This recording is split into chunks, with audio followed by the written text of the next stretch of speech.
the summer of 1967, Stokely Carmichael came to speak at Garfield.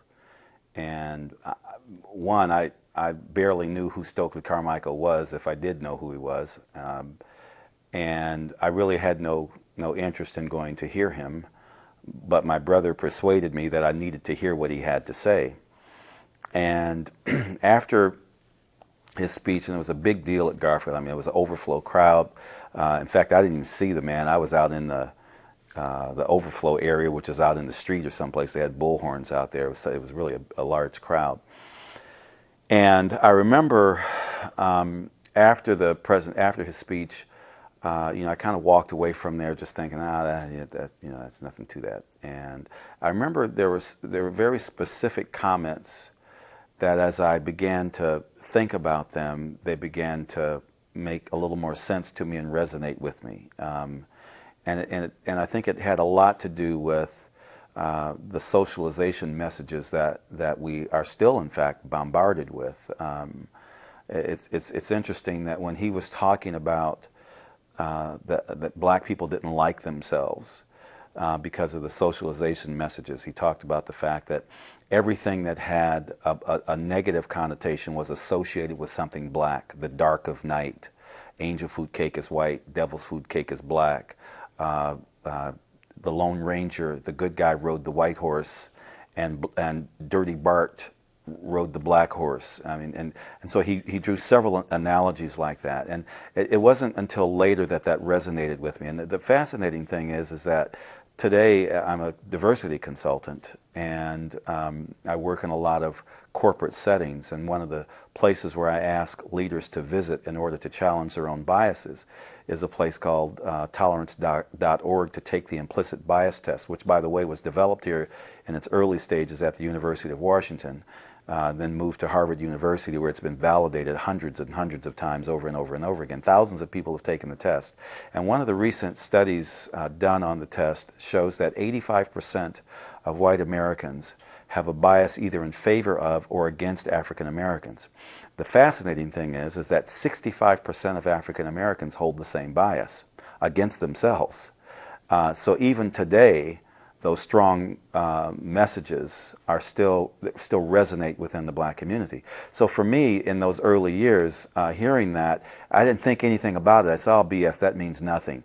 Over the summer, those things began to, as I thought about them, began to make more sense. So at some point, before the high school year, I joined the SNCC, the Student Nonviolent Coordinating Committee, which was Stokely's organization at that time, and became the co-chair of the Seattle chapter. And it was entering then my senior year at high school as a 17-year-old that I began to get involved in doing some community organizing through SNCC. Eventually, that led to us wanting to form a black student union. We had to call a boycott of classes, of course, because they didn't want us to have a black student union. Ended up, the fascinating thing about Garfield at that time was that it was about close to about maybe 55 to 60% black African American. So we always had, about 35% white students and then maybe 10% Asian students. There was a pretty good mix at Garfield. Garfield was a pretty diverse, and that may be not close, that's close to accurate, so that's not absolutely accurate, but it was about that mix. And because everybody knew everybody at Garfield, at least the senior group did, and the juniors coming behind us, when we called the boycott, no one went to class except for maybe the honor students. And so we effectively stopped classes from happening, and the principal had to kind of just give in and say, okay, send it, make people go back to class, we'll do the BSU thing. And that's how the BSU started. So that's where it really kind of, my engagement in everything began with that speech by Stokely. I mean, we had gone on a march with Martin Luther King when he came here. My dad took us out on a march, but that didn't resonate. I mean, it resonated, but it didn't kickstart me. The kickstart happened initially when we heard Stokely, and then there's another incident that happened that sparked our joining the Black Panther Party, which I'll talk about when we get to that piece. I think there was a fear that it's a psychological fear of people who are different gathering. I was listening to a gentleman, Dr. Mitch Hammer, last week in a class that I was attending, talk about, and he trains police officers in hostage negotiations and conflict crisis, and he was right around with police officers, and they would see a group of white men hanging around on the street corner, and they'd kind of wave at them and keep moving. They'd come across a group of African American young men standing on the corner. They'd get out and ask them, "So what's going on here?" And so there's a psychological fear that when you get larger numbers could be any more than five or six people together, they got to be plotting something. And so there was this, well, it's researched over and over and over again. And so what was happening then was, man, you're going to have an organization. What are you going to do? You know, what's going to happen? What are you going to do to the school? It's like they had this fear that we were going to do something to the school. And, you know, we were no different than the men's club at Garfield High School. We wanted to be able to sit down and talk about, you know, what was going on in the school or what was happening in the community at large, what was happening around. You know, people wanted to discuss things back then. They wanted to understand, you know, the Vietnam War and why it was happening. They wanted to understand what was happening within their community and what the impact was on their school. And that's what we wanted to do, but there was this fear that we were going to do something bad to the school. And that's primarily why they didn't want us to have a black student union. I was a little older than Elmer, as you said, and I got impacted by watching TV.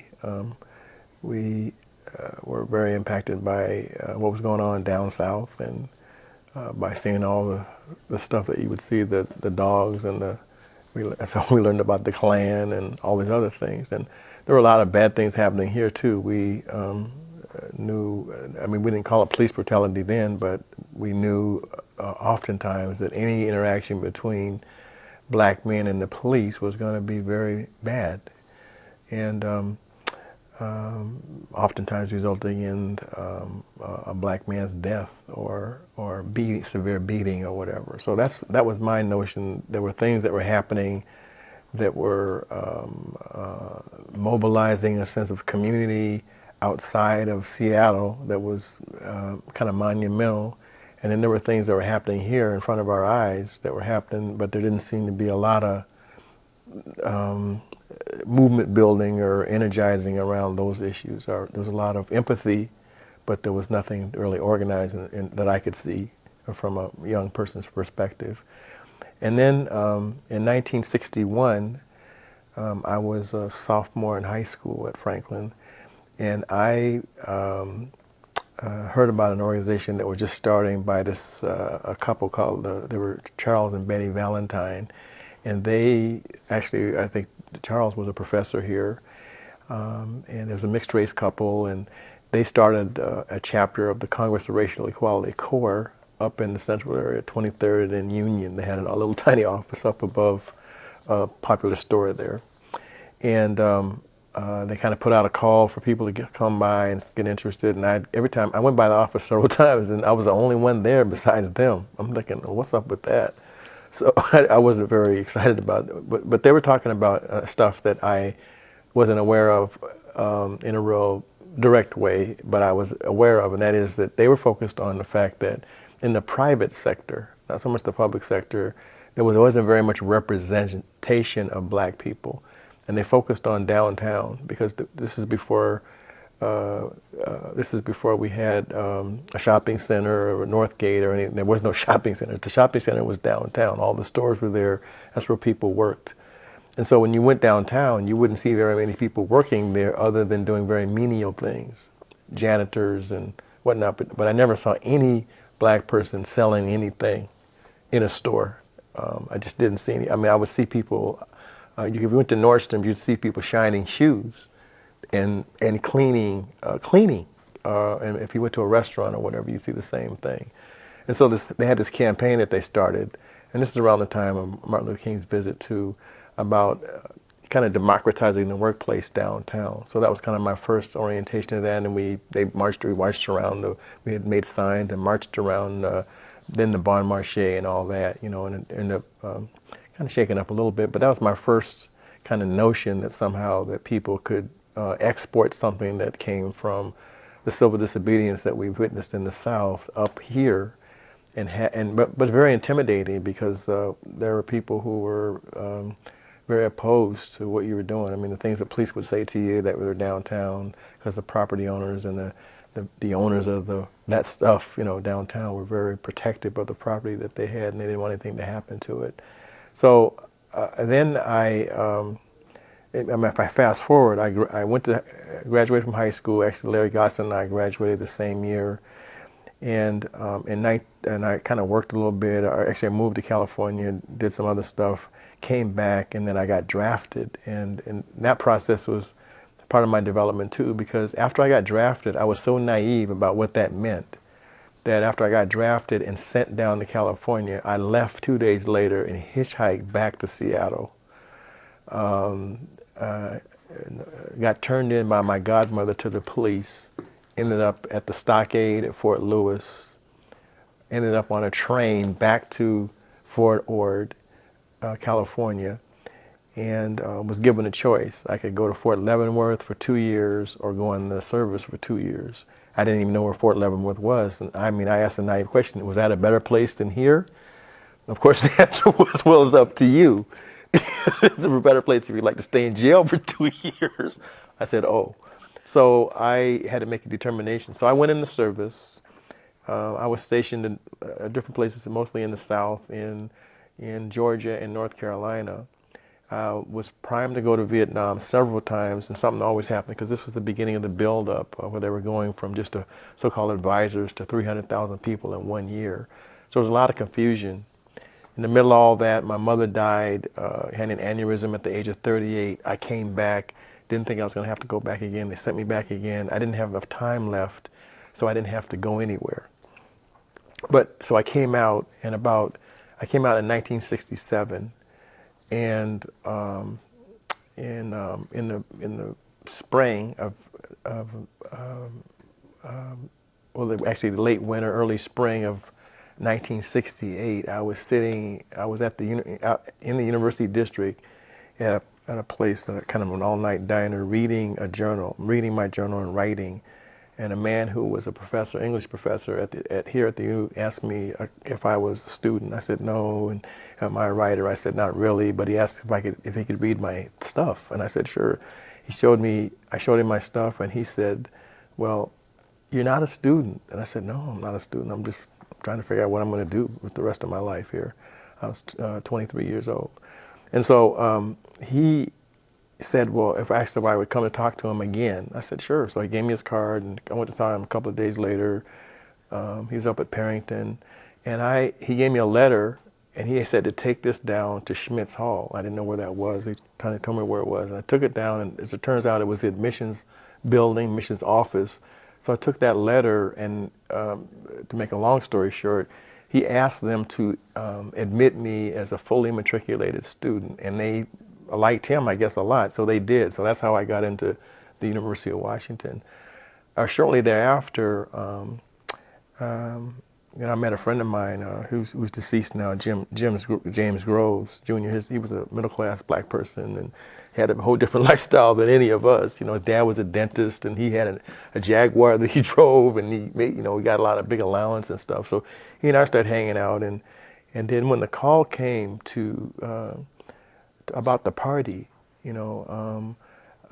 this was, after Martin Luther King had been killed, and there was all this uproar and there's all this stuff going on, and we were so angry. I mean, I had never seen him that angry, and he had every reason not to be angry from my position. All he had to do was just kind of do what his parents wanted him to do, to be kind of civilized and do that kind of stuff. But I saw a lot of angst in the community and in his face and his parents' face and stuff, and so. And as well as my own, my dad and stuff, my grandmother. And I was moved by that. And I said, well, we have to do something. And even though I had been developed, I guess you'd say, to kill people, to carry a gun and all that, I was intimidated about carrying a gun out in the public. But we went to the meeting that had been called for to see if people would be interested in having a party. There were a lot of people there, and so of course these folks were there, and they told us all the things we needed to do, and so we kind of followed suit, and that was the beginning of helping me understand better about what was to be, and I consider a kind of a lifelong commitment to social justice. It was trying to see people that were close to my age. I mean, a little bit older than some of the folks, but there was a wide range of folks there here in Seattle, and it kind of woke me up. And I think one of the lessons that I learned, as Elmer said, I didn't have any idea when I went into service about Vietnam. That's not something we talked about in school.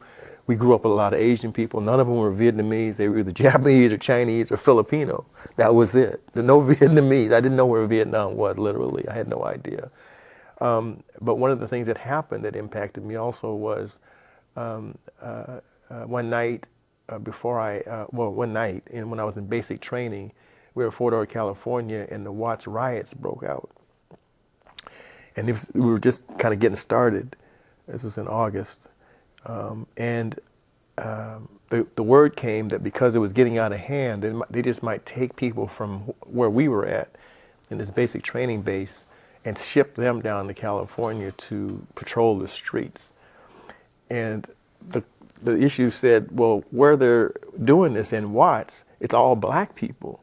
So, and in my unit, it was all black, Puerto Rican, Native American, and Hawaiian, and a few poor whites from Alabama, Mississippi, Georgia. So the notion that they would send us down there to whatever, protect the interest of something that we saw was being very unjust, didn't sit well with us. And that precipitated me saying, I can't do that, I have to leave. And so that's why I ended up hitchhiking back to Seattle. It took me 3 or 4 days or whatever. I didn't have any money or anything, so there were I had to do a lot of creative things to convince people I was okay. But I think that, and I only tell that story to say that I think that that I always had the kind of opposing forces in my family. My dad was afraid for my life. My grandma was the one that says, you have to do this. And she was kind of my main supporter, even though she knew the risk too, I think. The idea is that when it came an opportunity to do something, she thought I was representing not just myself, I was representing my family, and maybe I was doing something that during her lifetime that they didn't have an opportunity to do for a number of reasons. I mean, she was born here she was born in Ellensburg and Yakima, and that was a whole other kind of repression, I guess, than living in Seattle.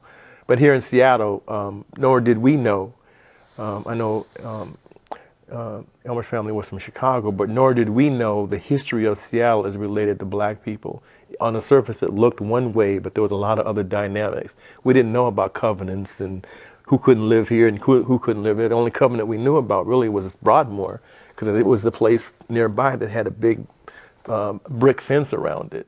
And it was a symbol of things that you shouldn't be about. But we didn't know that legally there was a place, there was things that said that you shouldn't, that the central area was the way it was, for example, because certain people could only live certain places, and you couldn't sell or rent or lease or anything, because you would be in violation of the law. I mean, that was very impactful. And so I ended up having a dual life. I ended up having a life on the campus. I moved on campus, but I lived in the community with my brothers and sisters that were in the party too. So that was really important for me to go back and forth. I wasn't just a student. I was a student, but I was a warrior also in the community with the rest of my brothers and sisters. So I took that responsibility very serious. It's hard to, for many people today, even people that were around then that were not in the party, but especially young people that had no direct connection or history, parents that were part of the party. It's hard for them to understand what was actually going on there. You mentioned something earlier in the hallway. I want to know what the atmosphere was like. In April of 1968, after we had started the Black Student Union, we had actually engaged in a number of activities. One was a takeover of Franklin High School's principal's office, because one, they wouldn't allow them to have a BSU either, and they were trying to organize a BSU. They had also had several incidents between black and white students, and had disciplined the black students and left the white students in class. And so we went out there. Larry Gossett was part of the UW BSU, and Aaron was, and myself and a couple of members from the Garfield BSU, and we had this large group of people, and we took over the principal's office. So there was a number of things like that. And on the day, actually it was the day Martin Luther King was assassinated. And the news media didn't travel as fast then as it does today. Unbeknownst to us, Martin had already been assassinated. I was in my second period class at Garfield when the phone rang, and they told me that the principal, they wanted me to see me in the principal's office. And I stepped outside of my geometry class, and there were two detectives there waiting for me when I stepped outside the classroom. They put me in handcuffs and told me I was under arrest for unlawful assembly.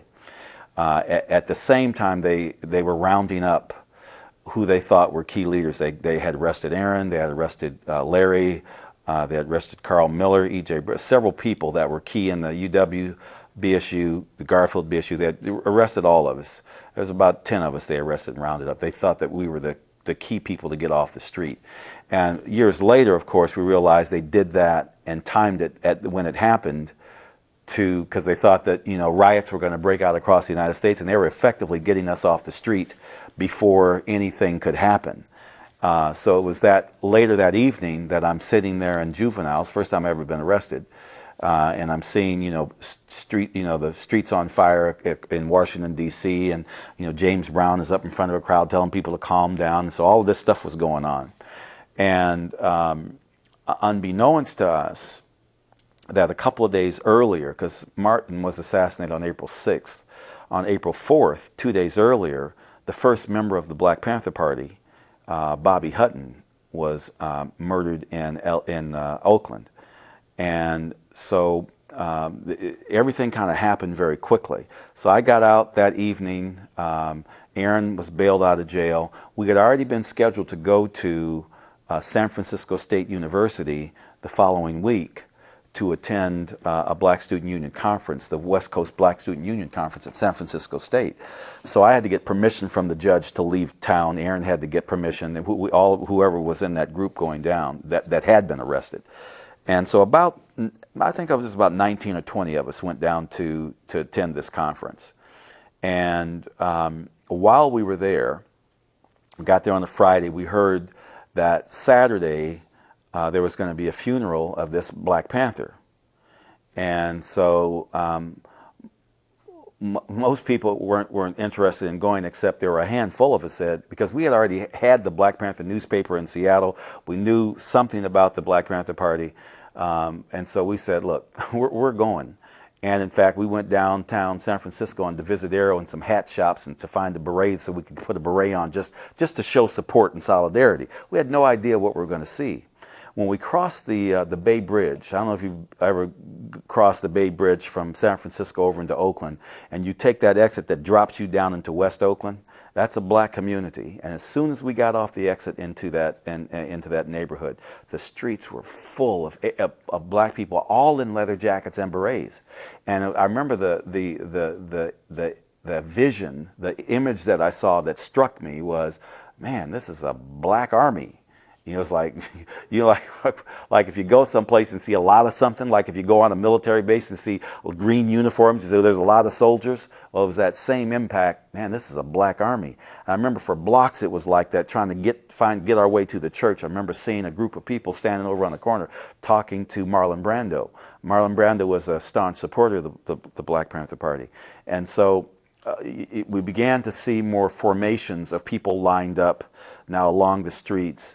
And when we parked and we got out and we made our way to the church was completely lined and sealed off, and speakers were outside because the church was overflow capacity, and the services you could hear the speakers in the church, and there's some fiery speeches going on.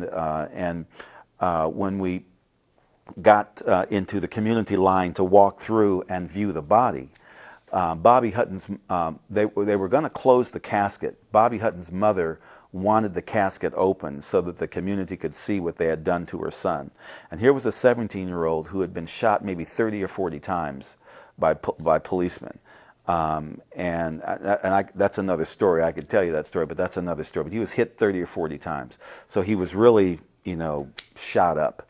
And the mortician had done the best that he could to make him viewable for this service. And I remember when I got into the church and I saw the inside of the church, the whole inside of the church all the way around was lined with men and women with bandoleros and shotguns.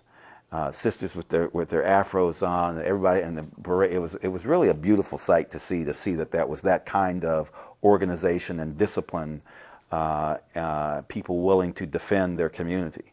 And so I remember seeing that sight, and when I walked past the casket to get a look, the feeling that I had was that could be me laying in there, because he was 17 years old and I was still 17 years old. We were the same exact age. And it was at that moment that it kind of struck me. And I think this would be similar for many the young people that were in the party, was that you're in this for life. And life is going to be about the next 5 years, and you're dead if you live 5 years. I never thought that at 17, I never thought I would reach 25. So it was like we were just like pulled into this war, basically, because we weren't at war with the police as much as the police thought they were at war with us. We were named the #1 threat to the internal security of the United States by J. Edgar Hoover. And if you can imagine someone saying that today. So who's the #1 threat against the United States today? Al-Qaeda. So we were on a level with Osama bin Laden and Al-Qaeda as young black men and women trying to, really simply protect people within their community, develop programs that could feed hungry kids that didn't have a chance to, eat before they went to school, give them, medical care that they were being denied by a racist medical system, try to help them provide decent housing that had them stuck in ghettos, trying to get outside of the conditions that were really minimizing African Americans. But we had grown up seeing, what Garry described in terms of, peaceful demonstrators, black and white, going out asking for their God-given rights and being beat because of it. And so here we were young 16, 17, and 18-year-olds to say, ain't nobody going to beat me, and I'm not going to ask for my God-given rights. I'm going to demand them, and I'm going to take them. And if you don't give them to us, we're going to take them from you. Well, that's the kind of mentality that we had, was that these were God-given rights that no one had a right to take from us. And so we were going to take them by any means necessary, which was fueled by that statement, by any means necessary, came from Malcolm X, which is where we drew a lot of our mentality and our struggle and our strength and our philosophy from, was that you needed to take your rights by, and not ask for them, but seize them. And so I say that because that's what it was like then. It wasn't like any organization that you see today. Even this new group that's running around calling themselves the New Black Panther Party, they have no idea what the era was like in the 60s. Because we were immediate targets. Because when we formed the party, I mentioned we were the first chapter organized outside of the state of California. We went back to San Francisco State that night. Forget the rest of the BSU conference. Bobby Seale was speaking that night at the conference, and he lit up that whole conference with his speech. And right there, you could see the divide, because there were a whole lot of people who thought, well, no, we need to talk about this. And you could see the fear in people's faces. And the people that were not afraid, the people that were ready to take control over their destiny, stood up and said, we're joining the Black Panther Party. Now, I don't know how many people locally did so, but I know that the group of us that were there was probably only out of that group of 20. There were probably, I think most people said, yes, let's do it. They didn't realize what they were getting themselves into. And when we did a call in the black community, when we came back to Seattle and put out this call to the black community, we're starting a chapter of the Black Panther Party. Garry said, that's when he responded to that. We grew from 19 people to about 450 within a matter of days. But none of them realized what they were getting themselves into. Because once we started, we started drilling them, so that they could become more organized and disciplined, put them in military formations. And that first year, people began to realize that it was a life commitment. You certainly had to take care of your family. You certainly had to take care of your obligations. But then you were committed to doing some serious organizing and some serious development of the black community. And I would say by early 1969, and this was it wasn't even a full year. We had expelled most of those people out of the party. I think we went from 450 down to probably a cadre of about 25 to 30 people, because the commitment was so overwhelmingly serious that the danger and threat of loss of life was real. We lost 2 party members that summer, and immediately a directive went out from central headquarters that anyone in a leadership position had to have 2 bodyguards, and I was the field marshal of the Seattle and Washington State chapter. So at 18 years old, I had 2 bodyguards. I was still at that part of that summer before I moved out in that early June, right after the party started. I had a bodyguard sitting on my parents' steps outside of my parents' house, sitting there with a rifle, because a couple of people had threatened my life. My people would call my mother in the middle of the night, or my dad in the middle of the night, and say, "We're going to kill that nigger son of yours," and she would simply say, "Go ahead and try," because she knew that we were serious. They were afraid, but they knew that there was nothing they could do to deter us from accomplishing what we wanted to accomplish. And so the era then, it was like we were in revolutionary times, and so we went about organizing by looking at the community and asking ourselves, so if you're going to organize a community, you have to help them understand what their basic needs are and help them achieve those basic needs. And so that's when the party started what we called the survival programs. And the survival programs were meant to start, establish themselves, and then go away and let the community take them over. We were all about community control of the resources within their community. We weren't setting ourselves up to run these programs for life. We wanted to put the programs in motion and let the community take them over and then leave. And so the very first program that we started was the Police Alert Patrol. And the Police Alert Patrol was meant to deter cops from beating innocent black people up in the street. Or from shooting or killing people. But people misconstrued what that was all about, because here we were armed to the teeth. We would load up a carload of Panthers with shotguns and 45s, and we would start patrolling the neighborhood. And so if we saw a police car, we'd follow the police car. Now the police got really nervous about that.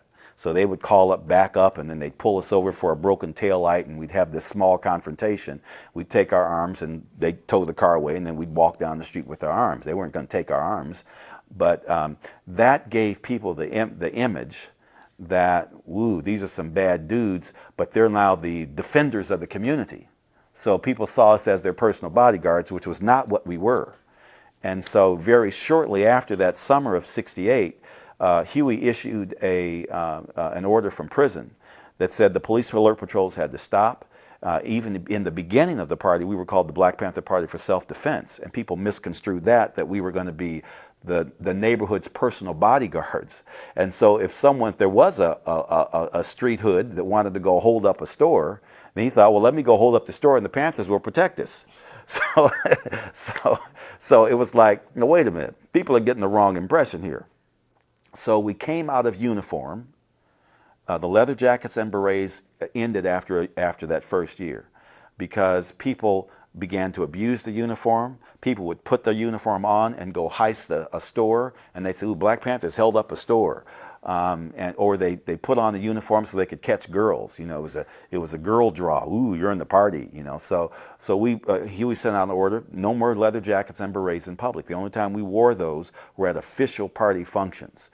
At a funeral, unfortunately, or at maybe a press conference, but we came out of the uniform. We also took the guns from out of sight and put them in our headquarters because we had to live together in order to protect ourselves, because they were starting to raid our offices across the country. And so we became then a very close-knit, small group of organizers who could develop these programs, beginning to develop the programs. After the Police Alert Patrol, the first program was the Children's Free Breakfast Program. And we fed 2,000 kids a week here in Seattle ultimately, and ran 5 breakfast programs on it well into 1982, even after the party stopped in '86. So we were, just because we put the guns away and took the uniforms off didn't mean that we still weren't targets.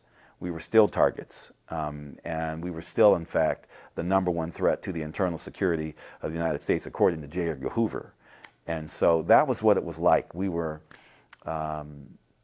revolutionaries caught up in revolutionary times, trying to organize within our community.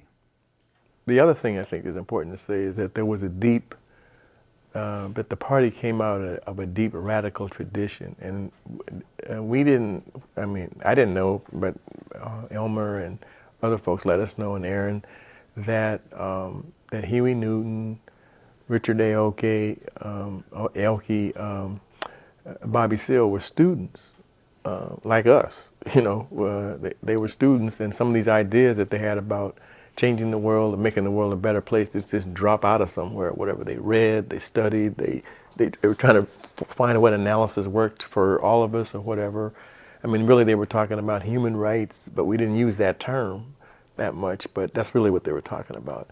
And I think that, and also they helped us uncover the fact that, particularly when we were talking about black people, that we came from a profound radical, black radical tradition. That wasn't just, the civil disobedience piece was a piece that got flaunted the most, the relationship between Gandhi and King.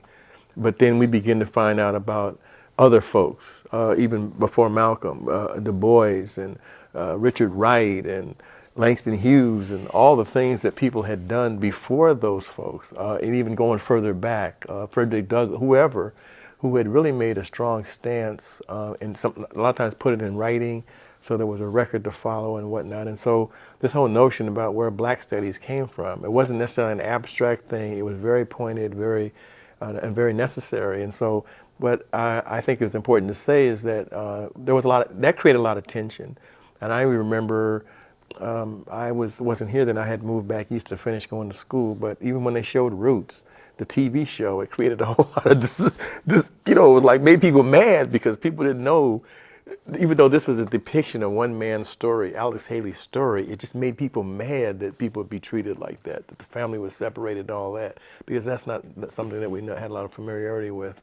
I think on the campus, it was that the Black Student Union here, started with in a lot of, desperate kind of places and stuff. But I think the notion is that those of us that were here had to make a stance about making sure more people were here. That led to the occupation of the administration building. That created a lot of tension.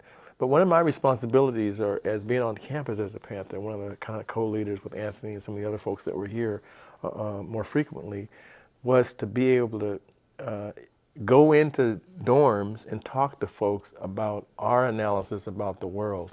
Where were we getting our information from? While they were watching TV, we were reading other things. We're not only reading the Red Book, but we're reading other things about national liberation struggles all over the world. And we're trying to do something similar that we thought we were trying to do, but they were our heroes. So when we were reading stuff that Fidel wrote, or Che wrote, or Ho Chi Minh wrote, or Amilcar Cabral wrote, or whoever, Kwame Nkrumah or whatever, we were we were taking that stuff very serious, because that's where the analysis came from. These were not dummies. These were very intelligent people, and they put their lives on the line too. But they had an analysis that we could share, that was a shared analysis among all of us, and that would think that was very important, that we weren't just, the way the media would project this is, Elmer says, we were just kind of gun-toting, radical, rabid kind of folks out there.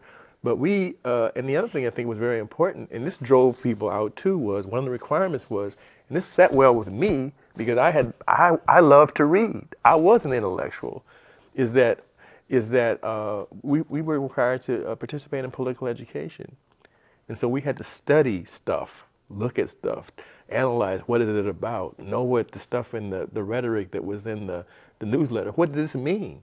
And to kind of break it down.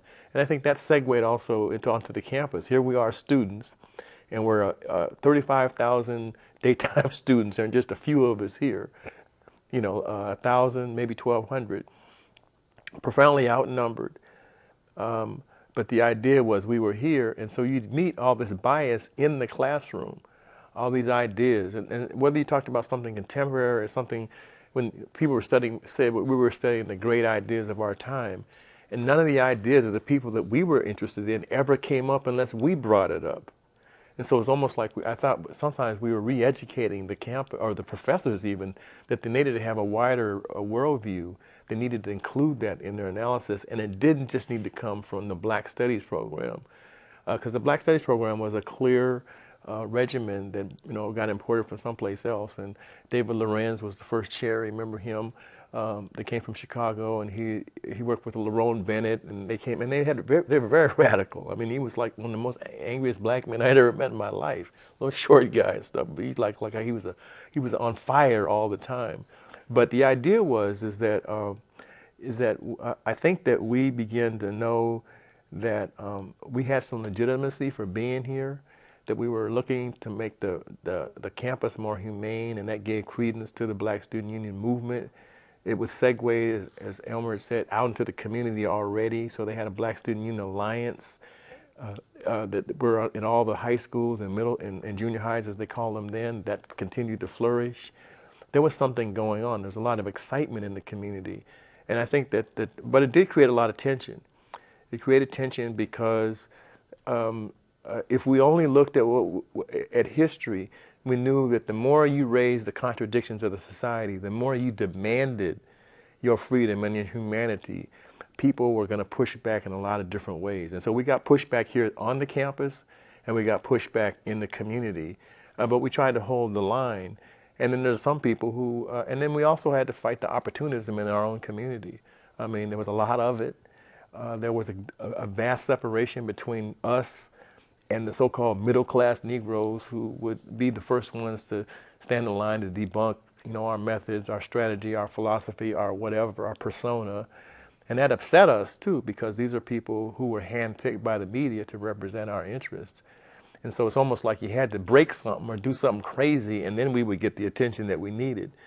But we were hard-pressed to find people that write a positive story sometimes about the breakfast program. There were people that would on TV. I remember our friend Don McGaffin, the late Don McGaffin. He liked what we were doing, and so he would cover us, but he was only one reporter. And he was a reporter, not a producer. He didn't lead King TV, so he couldn't say, well, we're going to put them on. But we had the ability to have a story, whether it was on the campus or in the community, every night if they let us run it that way.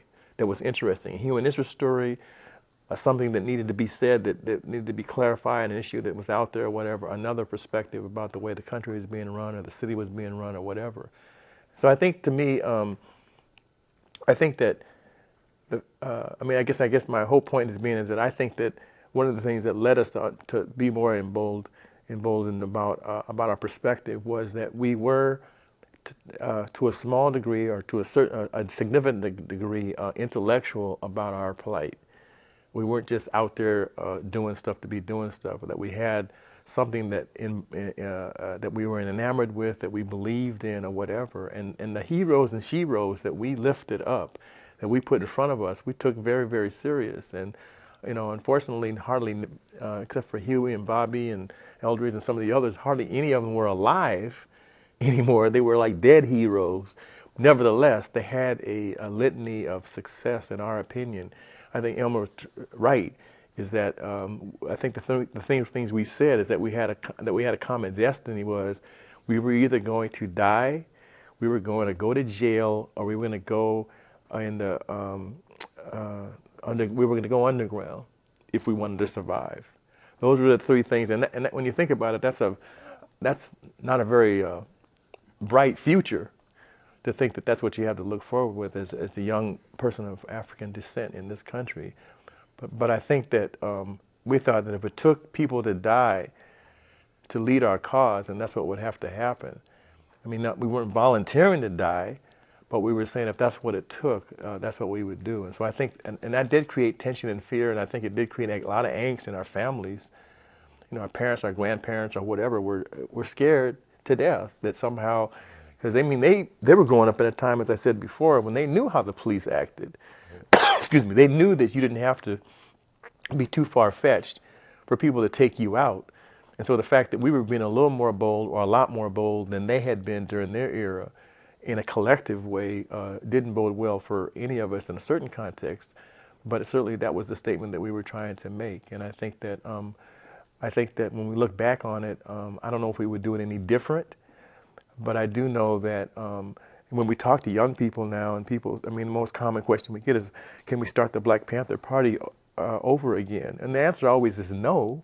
The conditions that we were in at that time created that particular response. And we're not saying people shouldn't do anything. You can do whatever you think needs to be done and call it whatever you like. But it has to fit with the context that prevail. And also it has to deal with how ready are people willing to do things. And we know that people now are growing up in a different era. I have a 14 and 15-year-old, and they have a whole different worldview than I did when I was 14 or 15, partly because of the privilege that my wife and I has given our kids, where maybe it's partly our fault, where they're a lot more privileged. They don't have to struggle as much as maybe other people did when Elmer and I were growing up. And so maybe that's part of the downfall, maybe having a little bit of success, is sometimes you end up wanting to give it to the people that you care about the most. But that doesn't make them appreciate maybe the notion of how to struggle for something, because they make a lot of assumptions. And I think we have a lot of young people now who are hungry for information, but the idea is that the information is available, but then the idea is, what do you do with it after you have it? Because people have probably access to more information now than we did during our time. We had to actually look for it. Now you're inundated with it. It's all over the place. You know, you can type Black Panther in Google and get a million different things. I mean, some of it's not true, but the idea is that the information is there, and sometimes that's good and sometimes it's not good. But it has created a tension, I think, among young people, about some conscious young people here in this town, about what should they do. What do they do about globalization? What do they do about immigration? What do they do about homophobia? What do they do about racism? You know, and we don't have the answers. We have a historical perspective about what we did, because we believe a part of our role was, maybe the way we relieved the tension was, kind of our mantra was, I learned this from this brother here, the mantra was serve the people and save the nation. That's what we thought we were doing. The service part got lost a lot because people wanted to talk more about our militancy more than about our service. But the service part was really, I think, that was obviously our greatest contribution. Because when you looked at it, it might have been a mistake to carry guns, because if people are going to glamorize carrying guns in a country that is infatuated with carrying guns, then that's not a good thing for us. You know, and so I think that the tension to me is still here. It looks a little different, but you know, now we're talking about things on a much more global level. They have ramifications for a lot of stuff that needs to happen.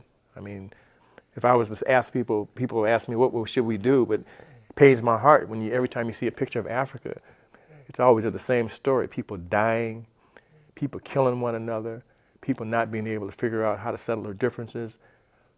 Still the raw materials being extracted from Africa to somebody else's benefit, and them not being able to enjoy living in the richest country in the world. In terms of the raw materials and and all the suffering there. That's very painful to see. And then having folks here have all that we have and not even pay attention to that much. To me, that is a tension that I'll probably live with for the rest of my life. It happens almost on a regular basis, where someone will call me out and say, you used to do those programs, you used to do this or do that. People remember. The people within the community remember. And people from other communities, white, Asian, whomever, that supported, remember. So the programs had a lasting impression, left a lasting impression, and had a lasting impact. The thing about the guns, there was a dual purpose. One was to really send a signal to the community that you did not have to be beaten and shot and hosed and bitten when demanding your God-given right. Stand up for yourself. The guns were never meant to be there for a long period of time. We knew that was going to be a short existence, at least openly. But it still sent the message that you had a right. In fact, that's where Huey and Bobby, when they started the party, when they started organizing the party, they based the fact that the Constitution of the United States, the Second Amendment, gives you the right to bear arms. And so we weren't doing anything that was illegal. We were, in fact, standing on our rights that the Constitution gave us to defend ourselves, to defend yourself against attack and brutality. And so that was the message, was that you had a right to at least stand up and defend yourself. That was the initial message. And even then, that may have gotten distorted some. But I think a lot of people took that to heart and said, well, at least we're going to stand up for something. And that then fell in line with what all of the survival programs. We mentioned the breakfast program. It's probably one of the more well-known, but I mean, we had a free busing to prisons program. I ran into a woman just the other day that's taking people to prison, that can't afford to have a transportation to go see their husband or wives or whoever's locked up. We started that program in probably 1969. So around the same time, shortly after the breakfast program, we had a free food program. We started some of the first free food banks in there. Now you go out and you walk through a community, you see food banks everywhere. The federal government started feeding, the kids these little nasty breakfasts. We fixed whole breakfasts, but at least they're feeding them something now. There's a school lunch program. So I mean, the residual left over from the programs is there. People may not attribute it to it, but I guarantee you the federal government was embarrassed by the fact that we could feed kids and they wouldn't. And so they started this program years later. The free medical clinic. We were a network. When we initially started, we were a network of 5 different clinics in the Seattle area that all were influenced by Dr. John Green. He's deceased now, so it doesn't matter. He borrowed medical supplies from the University of Washington Hospital, where he was the chief neurological surgeon, chief of neurology, and he got us our examining table. He said, "Here, I got a table. Just have your truck show up at this door at such and such a time, and there'll be an examining table there." We had a pharmacy in our clinic that he stocked. We had supporters throughout the community, and so the survival program sent a very clear message that you needed to be able to to control your own destiny, and the African American community, the black community, had lost that. I mean, they had, if you look at historically what happened in black communities across the United States, they did that in the 20s and 30s post slavery in the 1870s. They ran for Congress. There was congressmen elected in the South. I mean, a lot of people don't read their history and know that, but somewhere through the manipulation that society does, they've manipulated the black community and other communities in a variety of ways. Drugs was one. In the 20s and 30s, heroin manipulated and destroyed a lot of the institutions that were built up in the black community. So by the time the party had organized, we were trying to put those institutions back into the hands of the black community. When there were 2 Safeway stores in Seattle, and they were like bookends in the black community. One was on 23rd and Union, one was on 23rd and Jackson. I don't know if you know the central area, but they weren't more than 10 blocks apart. And when we approached them to give food to to donate food to the breakfast program, Safeway had this policy: they aren't donating anything. And so we shut both stores down.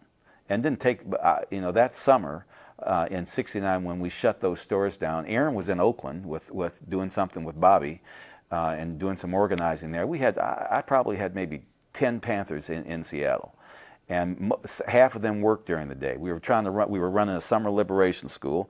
I told Anthony, go down to the other Safeway over there, take a couple of community people with you, and tell them to fill up their grocery carts full of groceries, take them to the check stand, and not pay for them after they're all checked out.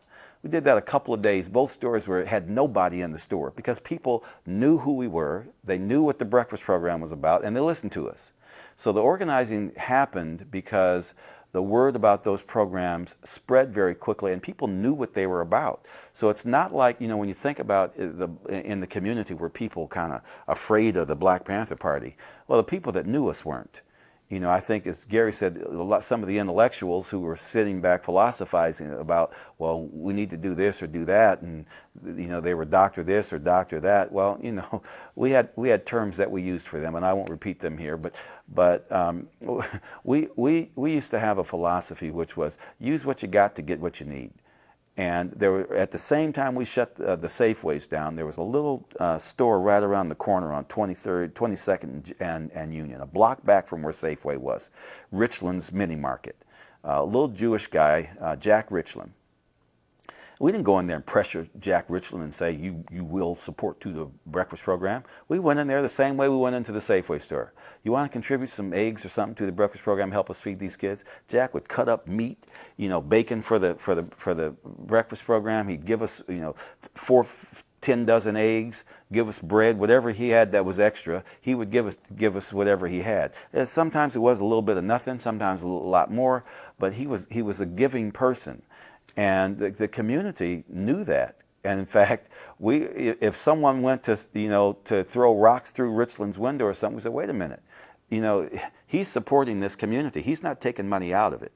Look at Safeway, and so Jack ended up being very prosperous, bought that whole corner on 23rd and Jackson where the Shell gas station was, and it was a big Jack Richland's Mini Market because people came and went to his business because he gave back to the community. And so that's community control. That's people, in fact, at least having institutions that give back to the community, or at least you run them yourself. That was the whole idea about the medical clinic. When we started the free medical clinic, the idea was that eventually the community would take it over and run it. Well, that's what's happened. Here we are 20 years later, and the Carolyn Downs Family Medical Center is still running. We're not operating it. There is no Black Panther Party. The community is operating it. And so the programs were meant to give people at least the foundation to begin to organize themselves, which is why when we thought, we might be dead in 5 or 6 years, well, heck, we didn't see it as a bleak end. We thought that was glorious. I mean, it was like, not glorious, because that's a term that you hear some of these radicals around the world use, but it was like an honor to if you die for the community. In fact, Huey wrote a book called To Die for the People. And all that meant was, I mean, we weren't looking to go out and get shot. All that meant was that we were willing to make whatever sacrifices. I think you began this by asking the tremendous sacrifices. We were willing to make whatever sacrifice we needed to make sure that we had an impact on changing things here in our communities. And that's really what that whole idea was about, was making sure that we had an impact. And the programs, I think, achieved that. And I think that, I think people, you're right, people do like to glorify, when they think about the Black Panther Party, they like to think, oh boy, here's these guys that used to walk around and, with guns and leather jackets. It was a very small piece of our history. But if you talk to people that knew us, the guy that I ran into in the grocery store yesterday, you talk about young people coming up and saying, what can we do today? This guy's older than me. He graduated from high school before I did. And said to me, he said, I've got, my kind of, my head situated where I've seen all of the things that I can do, and I've got some ideas about what I can do. What direction do I need to go to get started? And I said, well, you got to figure that out, but you got to figure out what it is that you want to do and go do it. But there's older people that want to do it too. And see, I think it's people like that. When he approached me, said, you used to feed us up out of your house up on 20th Avenue, or you had a free shoe program. Heck, we had a free pest control program. We went into Yesler Terrace because Yesler Terrace wouldn't do it. All the people in Yesler Terrace were living with roaches and rats, and so we went to the housing authority and said, fine, we'll do it. You buy the product, and we'll do the extermination.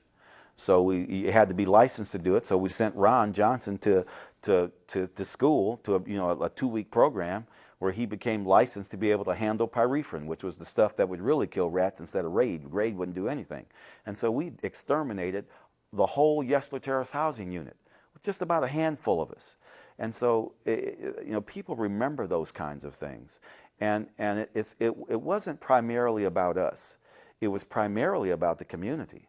Because you went to some of our dinners and our picnics and, all the food that we prepared, we didn't do it. We kind of helped organize it. The community cooked it. We went out and got the donations, but they prepared it. Heck, when you went into, we were running 5 breakfast programs. You go into those breakfast centers, there were mothers that were getting up out of their bed because they finally had food to cook, and they'd cook for the whole neighborhood. We were coordinating it. We would be in some of those centers cooking, but mothers were coming in and doing the cooking. So it was like we were handing it over to them. Even when we stopped the breakfast programs, some people up in High Point, which was the other housing, we had them in all the housing projects. A group of mothers started getting donations on their own and doing their own breakfast program. So it's the idea that you can at least, as a revolutionary organization, which is what we considered ourselves, you wanted to be able to educate people about doing for themselves and taking over the institutions that run their community, getting involved in their schools. Those are the same kind of things that people need to do today. If you look at young people today, I've got 14-year-old grandkids, and some of them are at risk, and there are a lot of young Latino and African American and a lot of young white youth and Asian youth, but disproportionately African American youth and black youth are like on hit lists almost. It's like, they fall out of school at a higher rate. The age rate is climbing within that young population. They are at risk. And so the lessons, I think, if anything, the legacy that the Black Panther Party left behind is that people can go back and look what we did, and they can take that same blueprint and they can apply it to what they need to do today.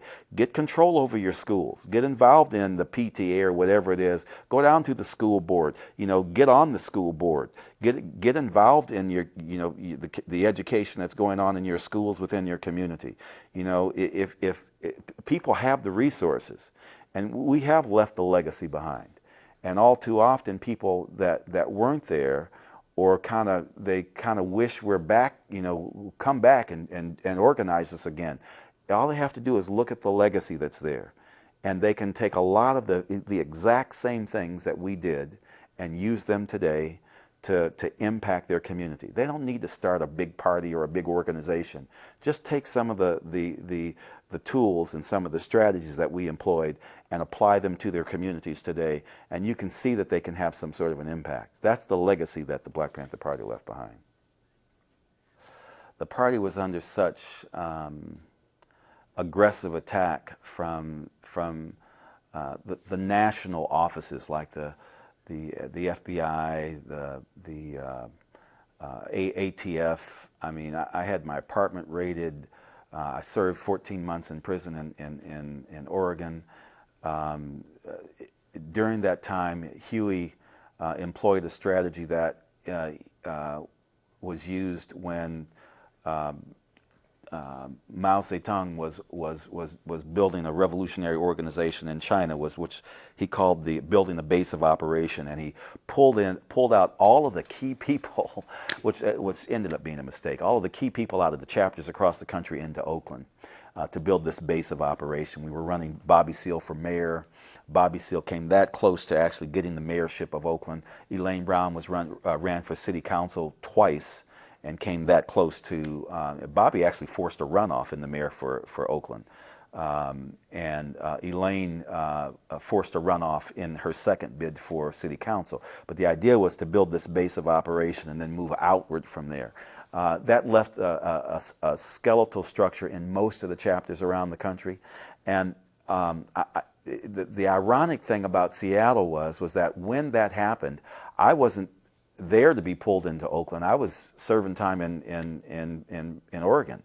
And so when I got out and they were really starting to organize the campaigns, they couldn't move me to Oakland because I was on parole. And so I couldn't leave the Seattle area. Now, so I was able to stay here and work with the younger party members who were coming in, that were coming into the organization. And again, that's not about me. what it was about was that we did some good political organizing then. But we were at that point in the late 70s or mid 70s, the interest level in the community, I think Garry said it perfectly, was that people started to get things. People started to get jobs. These poverty programs had come to fruition and kind of went away, but people kind of got positions as a result of that. I often kid a lot of these people that are senior managers or executives that they got a lot of those things because of the Black Panther Party. They did, quite frankly.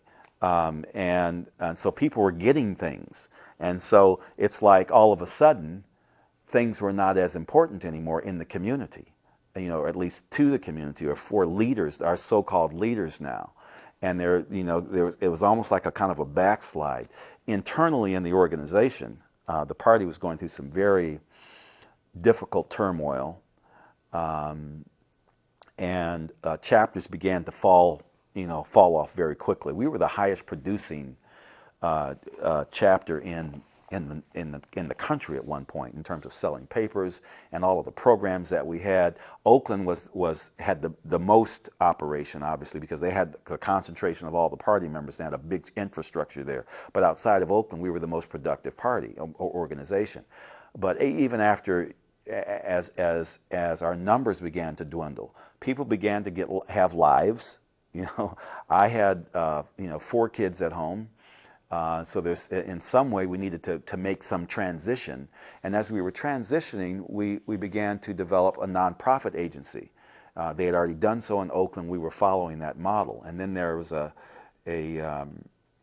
couple of incidents that happened between Oakland and, which I'm not going to talk about on camera.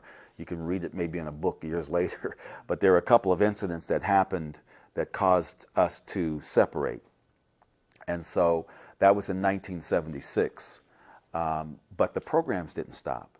So we continued the nonprofit organization, which carried the name of Sidney Miller, who was the second member of the party here in Seattle to die. The Sidney Miller Community Service Center is what it was called.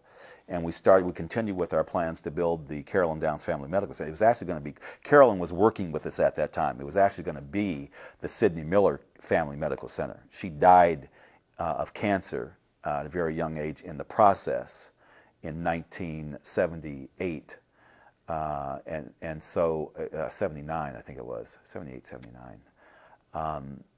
And so we ended up naming the clinic in her honor because she worked tirelessly on that clinic along with myself and Ron and a couple of other of us. But as we continued to run those programs until 1982. 1980, by that time, communities had started taking over some of the programs. And quite frankly, at 32 years old now, with kids that were approaching high school, I would imagine this was the case with many of the other people. It was time for me to do something, with that family, with that young family. And so it kind of came to a grinding halt. That doesn't mean that those things weren't important.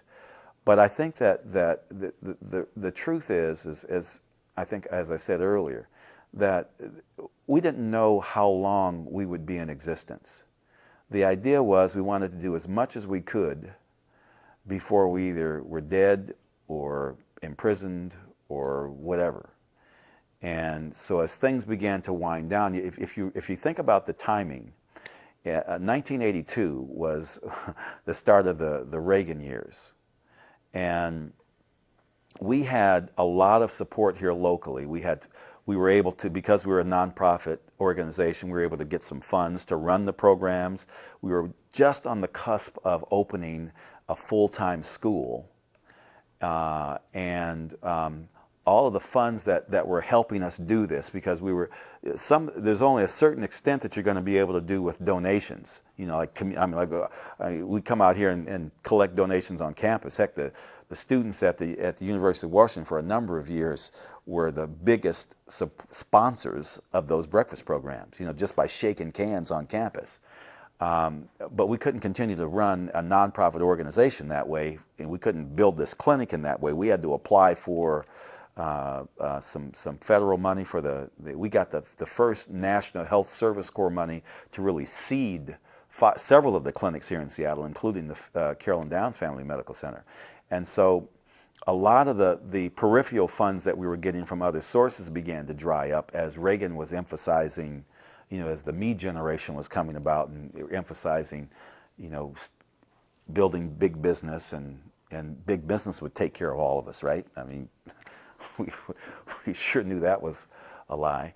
But so that's kind of how things went across the country.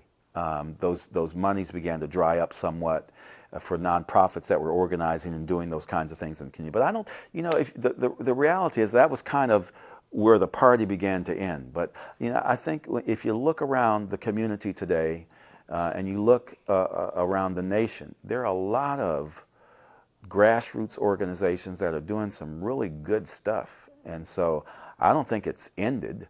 I mean, the party has, but I think that serving the community, there's a lot of people and a lot of organizations that are doing it. And I would say that again, this is going to sound like the ending comment, but I think many of them were influenced by the work that the party did. Not all of them, but many of them were. And so I think, again, we've left some imprint. We went through some pretty interesting eras because if you looked at the first 5 or 6 years, we were doing the programs, but we were sleeping with guns at night because we were under constant threat of attack. We were supposed to be attacked in January of 1970. And this was a month after Fred Hampton was murdered in Chicago. The LA office had been raided and a tank pulled up outside, and they, took all the brothers and sisters off to jail there. They raided the Philadelphia office and stripped people naked and had them standing out on the street. So we were next in line. I don't know if you recall the incident, but we were actually tipped off by Don McGaffin. Don McGaffin not only did stories, but Don McGaffin was always, sniffing around like a good reporter would do. And he was downtown in the police department on the police beat, and he noticed that several of the officers were activity was, they were strapping on their stuff and they were cleaning their weapons, and he said, "What's going on?" And one of the cops turned to him and said, "We're going to go get those Dixon brothers tonight." And so he said, "Can I come along for the ride?" They said, "Yeah, if you want to, you can get the story." And so they were preparing for this raid.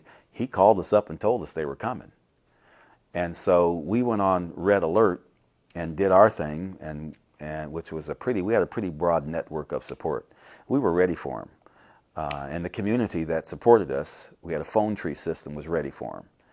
And unbeknownst to them, but unbeknownst to the police who were getting ready, see, their buddies in the AFT who had come to town to do the raid, it was the AFT that had ordered the raid, ATF, Alcohol, Tobacco, and Firearms, ATF, right, had ordered the raid through J. Edgar Hoover. But they needed tactical support. They couldn't do it by themselves. They needed tactical support from the local police agency. So they had to go to the mayor. And Wes Ullman was the mayor, and Wes Ullman said, "Well, why do you want to raid them?" And he said, "Well, our informants tell us that they have illegal weapons in their house," which was always the excuse. It was always the lie, because every raid that they ever did was predicated on an agent who lied to them, and they knew it was a lie, but they just used that as an excuse to go in and kill up as many people as they could. And so Wes Ullman said back to them, "Well, my agent, my informant, who's in the party, says that yes, they have weapons, but all of them are legal and legally registered." And he said, "So no, we're not going to give you tactical support. I'm not going to have a bloodbath in my city." And he said, "In fact, if you do proceed with the raid, I'm going to instruct my officers to go in as observers, and whoever they see as the aggressors, that's who we're going to arrest." And the ATF stormed out of his office. They were ticked. They were mad. They were, if I can say this on camera, they were pissed. And I remember talking to one of his cabinet members who I worked with years later, John Mitsoulas. We worked at the city of Seattle together, and John was on his staff at the time. And later, that year they were, they were having the mayors, the National Mayors Conference in Washington, D.C. And all the mayors, of course, are invited to the presidential dinner. And he said he and Wes Ullman and other staff members were sitting in a meeting, and I think it was John Ehrlichman on Nixon's staff. There was Haldeman and it was Ehrlichman that burst into the room and ranted and raved about why did you stop this raid in Seattle? And he said the president's mad at you, and quite frankly, you're uninvited to the presidential dinner. And they said, well, we really didn't want to come to the dinner anyway, and they went out and had a good time on the town. But those were the kind of events that that really staved off the attack at that office. But those were the kind of threat that we were under in that era. And so when we went from that era to still having a location that we didn't live in, but that was where our office is, where we could still operate and function from. So we were kind of like went through stages. And the final stage was, it's time for the community to take this over. And that's kind of where it went. It's kind of an interesting thing that the house that we had that was our fortress, it was also our medical clinic, it was our community center, our community information center where people could come in and get information, ask for help. Heck, prostitutes stopped in there and said, I don't want to be a prostitute anymore, and so we would run the pimp off.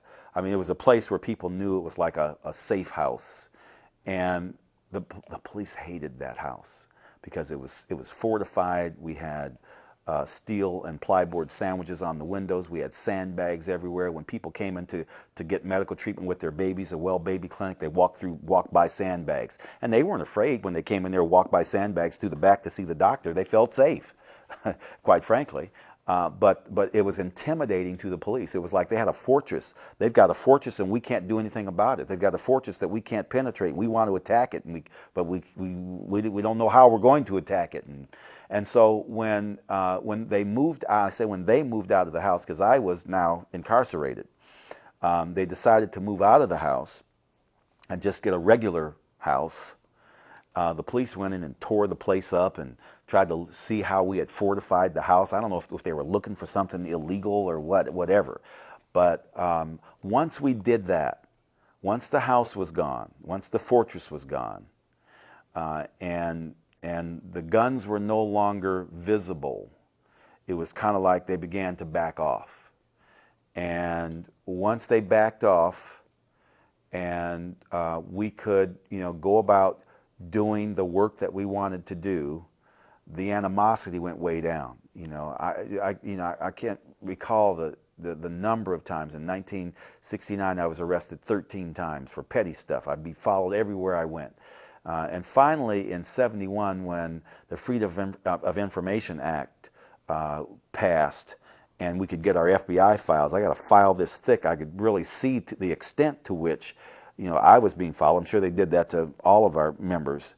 But once the house was gone and they felt that the threat, we weren't threatening anybody. We just threatened the fact that they weren't the baddest suckers on the block. They couldn't come on our block and be the baddest on the block because we were the baddest on the block. That was just a threat to them. And so once that was removed, it was like, okay, let them do their breakfast program, let them do this, because maybe they're still tapping my phone, but who cares? Because I'm talking about how I can get 10,000 bags of groceries out into the middle of the field next week. And so there began to be more of some collaboration. There was a new era of cops. Some of the older cops had kind of let go of their animosities. There was a new leadership in the police department, a new mayor in the mayor's office. We had a hippie mayor, with Royer. And so, things began to kind of mellow out then. And so that was kind of how that kind of all transpired. It's interesting phenomena, but that's what happened. They were scared to death of that building on 19th and Spruce. The wall, the Panther wall, is still there. I'm working on the effort. In fact, I've tried to call you a couple of times, trying to get it preserved as a historical landmark, because it was a significant, and it still is a significant site in the black community, what's left of the black community, and a reminder of what that corner stood for. it might be a good idea if you, as you proceed with your process here, just to go get a video shot of it. It's on the corner of 20th and Spruce. 20, that's where the house was. 20. I kept saying 19th. It's on the corner of 20th and Spruce. And is what does it look like? There's a duplex sitting there. The builder, when he was, because we had moved a block back on 19th, bought a house there, and that's where our offices and our clinic was. And the developer, when he was going to build the duplex there, he came to our office and said, "Look, do you want us to move this wall back to your new location?" And we said, "Well, yeah, if that would work." But he couldn't find a way to make it work without destroying the wall. So he said, "I'm just going to leave it." And he left most of it intact. Now it's got graffiti on it. It's worn out. It needs to be refurbished, and we're trying to figure out a way to get it refurbished. We know the artist. He's a friend of ours, Yeah. Dion Henderson. Yeah. He was an art teacher. His son is out here. I don't know if Dion's in the area, but we're trying to locate the artist so that we can refurbish the wall. But it would be, even in the condition that it's in, you know, just to go look at it and film it, because that was the symbol of our strength in the black community. The police hated the fact that on that corner, we had simultaneously a living quarters that was like an army barracks that was fully fortified, that served as a free medical clinic, and people went in and out of there. We had an officer of the day who sat at the front of the door so no one could get in that was not supposed to be in there. That was namely police officers or agents or pimps. Pimps were welcome if they decided not to be a pimp anymore.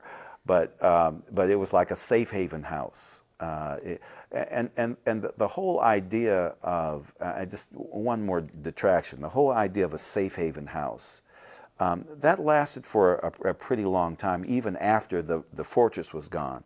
I can't tell you the number of people that would come and say, "We need your help." There was a young woman who, in fact, is in runs a community organization here, and I don't want to expose her name, but she was in an abusive relationship and she was pregnant.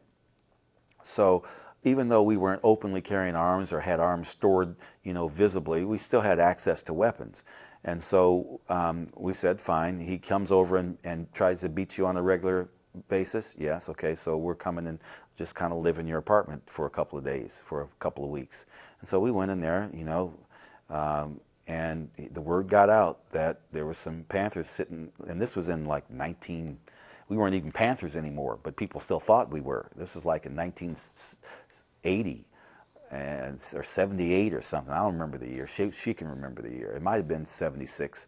But then we stayed in their house for, you know, maybe 3, 4, 5, 6 nights. The guy never came around again, ever again. She never had a problem with being beat up. She was able to raise her daughter and go on with her life. But those were incidents that happened because the location was seen as a safe haven. But it always intimidated the police when we were in that location with the sandbags and whatnot. But once that we got out of that environment, a lot of the animosity began to fade. They knew we weren't bombing anything. It was just the intimidation factor. You know, it was the mere fact, as I said, you know, they wanted to be the baddest dudes on the block. And, you know, one time when they surrounded the house, they were out, I was officer of the day, and I step out on the porch and I see Valentine. Valentine was the guy who actually was charged with opening the first clinic, Leon Hobbs, and he's running down the street as fast as he can. And the cops are right on his tail. They come screeching around the corner. He dives up over that very wall that's still there, scrambles into the house. And so it was like he was at home base. He had slid into home plate. And they knew they couldn't touch him.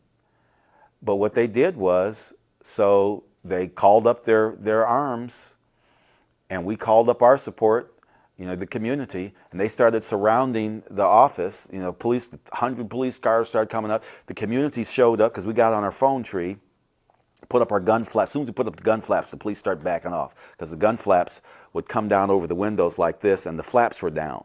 And so, and then the sandbags were underneath them. So if you flipped the gun flaps up, it was like that was your shooting area.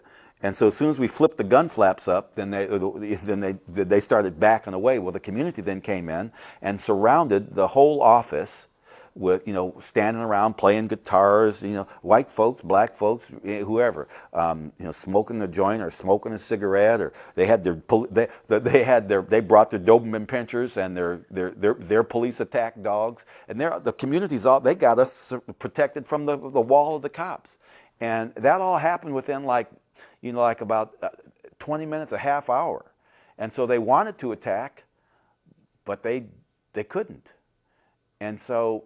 And when they asked us, they said, "Well, send a negotiator out." And Aaron sent me out, and so I'm in full battle gear. I step out of the office. I've got more body armor on than they've got on. I got my bulletproof vest on. I got my gas mask tied to the body armor. And I left my weapons inside. And then when I stepped out, it was like, shit. These guys, that's what they got in there. These guys are ready for combat. And that was intimidating, the fact that they couldn't bully us. The cop said, he snatched a purse.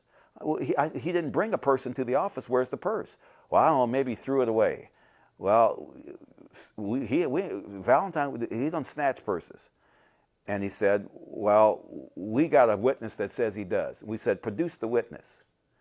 And he said, well, okay, we will, at a lineup. And I said, fine, we'll be at the lineup then. What time? So 7:30. So 7:30 that evening, we show up at the police station with about 50 of us, and they weren't all Panthers, but we had a close affiliation with a group called the Black Contractors. Black Contractors back in those days were a little bit had a little more of an edge to them. They did. They had a little more of an edge. It was a whole bunch of brothers beyond Tyree that had Milton Norwood, Milton Dixon. I called their names off, but they had a little edge to them. So there was about 40, 50 of us showed up at the police station with Valentine, and the room where the lineup was like on the 4th floor of the police department. Well, we couldn't get within 10 yards of the police station, let alone the 4th floor, without an army of police showing up. Well, when we walked in there that night, there wasn't a cop in sight. We were right on time. We weren't late. We were right on time, maybe a couple of minutes early. Went into the lineup room. It was like a little auditorium where you could sit down and wait, and staging area, whatever. So we went in there and sat down and waited. 7:15, 7:30, supposed to be at 7 o'clock. Not a drop, not a peep. There wasn't even somebody to sign us in to say welcome or get out. We sat there for a half hour, said they ain't showing up, and left. And never heard another word from them ever about Valentine snatching a purse.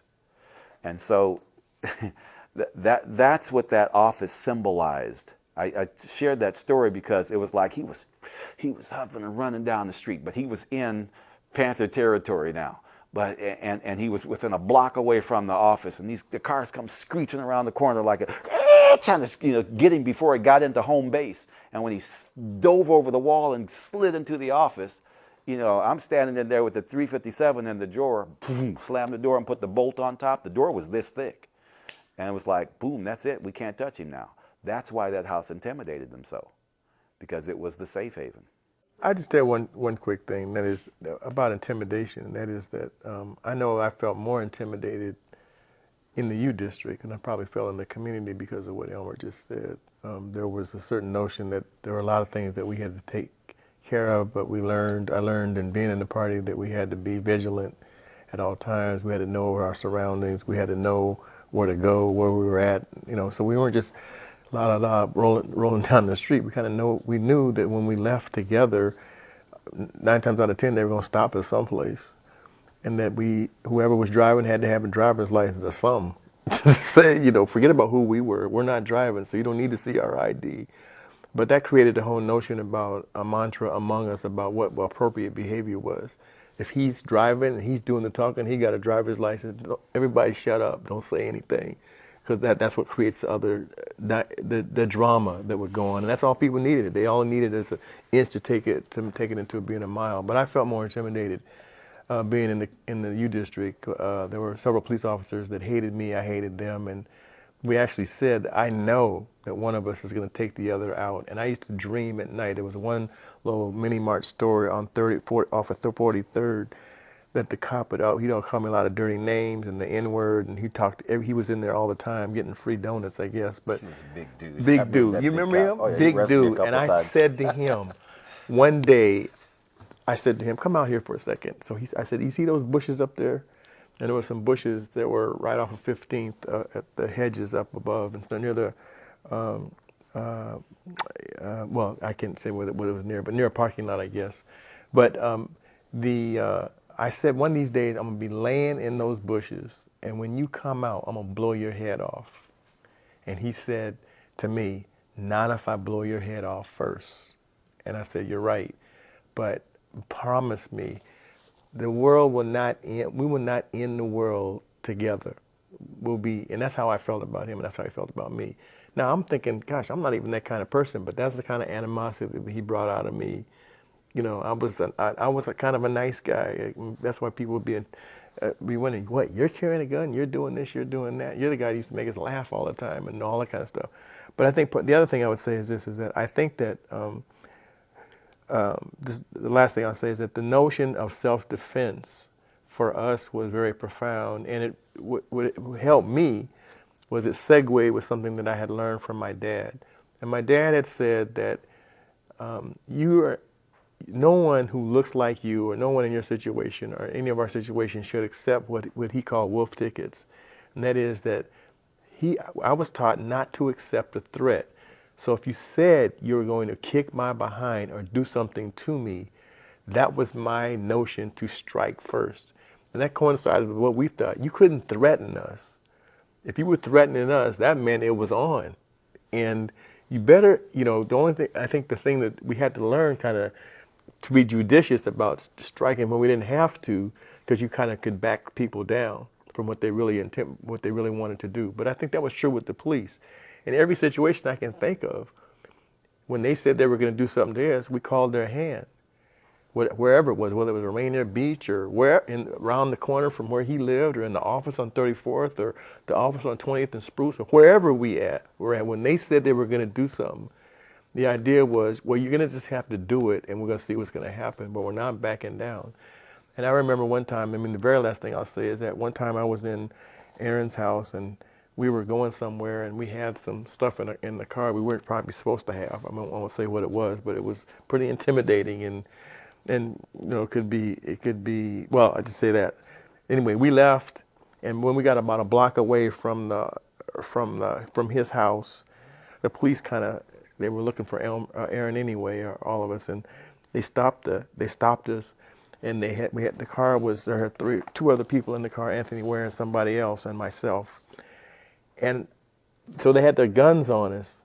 So we knew we couldn't get caught with the stuff that we had in the car. So we started yelling out the window, help us, they're gonna shoot us. We were yelling out the door. And all of a sudden, all these people came out of their houses. And they did exactly what he said in other stories, was they came out and they said, this is Elmer and Garry and Anthony. Aaron and Garry and Anthony and whoever. What's up? What are you doing? These are our people. What are you doing? And so they didn't have anything good to say other than this is pure intimidation. This is pure harassment. We weren't doing anything. We had been holed up for a little while anyway. And so I think part of the issue that's what saved us. They saved us because ordinary people came out of the house. These people were not Panthers, but they were Panther supporters. As he said, they liked what we were doing. And that really ticked the police off. And so the notion was that to be in a place where you knew that the community had your back gave you great comfort, but it was real.